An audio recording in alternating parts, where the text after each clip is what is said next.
سنو سنو سنو سنو قرآن کی کہانیاں، رحمان کی نشانیاں، قصے انبیاء کے سنائے خود خدا نے، سنے جو بھی جن و انس پائے وہ آسانیاں۔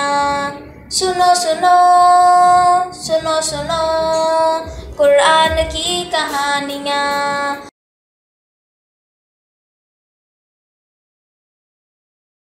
السلام علیکم ورحمۃ اللہ وبرکاتہ۔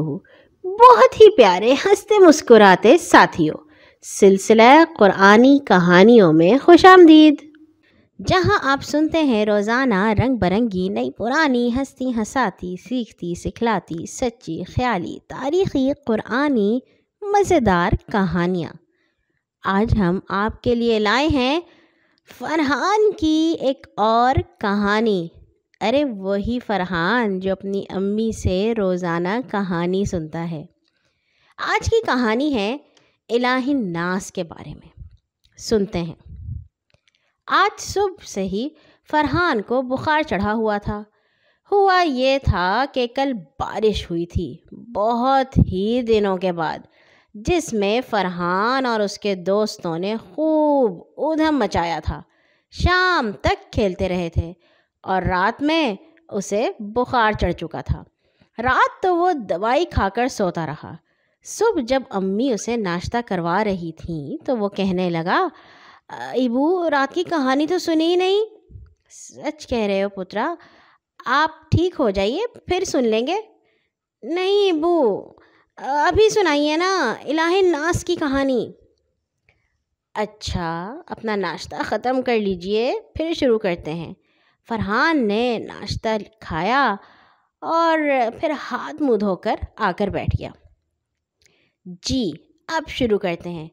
پہلے تو آپ مجھے یہ بتائیے، یہ دنیا کس نے بنائی ہے؟ فرحان کو ہنسی آ گئی۔ ایبو میں کوئی 2 سال کا بچہ ہوں جو آپ یہ پوچھ رہی ہیں، اس نے کہا۔ ارے بتائیے نا۔ اللہ تعالیٰ نے ایبو۔ شاباش۔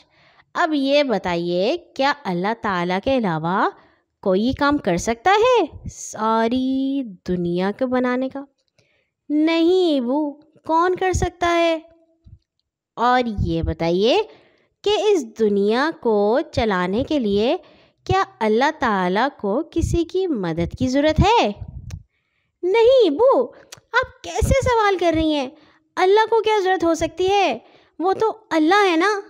شاباش میرے چاند، بس الہ الناس کا یہی مطلب ہے۔ کیا مطلب؟ فرحان حیران ہوا۔ مطلب یہ میرے بیٹے کہ جس اللہ نے سب کو بنایا، پیدا کیا، سکھایا، چلایا، وہی سب سے بڑا اور بے نیاز ہے۔ اسی کی بات مانتے ہیں، اسی کی عبادت کرتے ہیں اور اسی سے مانگتے ہیں۔ اللہ کے علاوہ اس دنیا میں یا اس دنیا سے باہر کوئی ایسی مخلوق نہیں جو اتنی طاقتور ہو، قادر ہو اور زبردست ہو۔ الہ الناس، لوگوں کا الہ، جس کی عبادت، جس کا شکر اور جس پر بھروسہ کرنا چاہیے۔ سمجھے کچھ؟ امی نے اس کے منہ میں انگور ڈالتے ہوئے کہا۔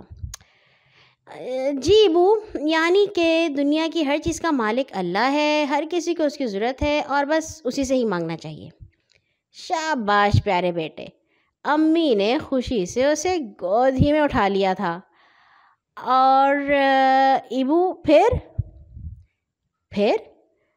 کچھ نہیں، آج آپ کی طبیعت ٹھیک نہیں، اس لیے اتنے ہی کہانی کافی ہے، باقی ہم آپ کو کل سنائیں گے، ابھی آپ آرام کیجئے۔ اور فرحان کی کہانی کے ساتھ ہماری کہانی بھی ختم ہو گئی۔ کل آئیں گے انشاءاللہ ایک اور نئی کہانی کے ساتھ۔ ہر نماز کے بعد اپنے لیے اور تمام مسلمانوں کے لیے دعا کرنا مت بھولا کیجئے۔ اللہ حافظ۔ سنو سنو سنو سنو قرآن کی کہانیاں، رحمان کی نشانیاں، رحمان کی نشانیاں۔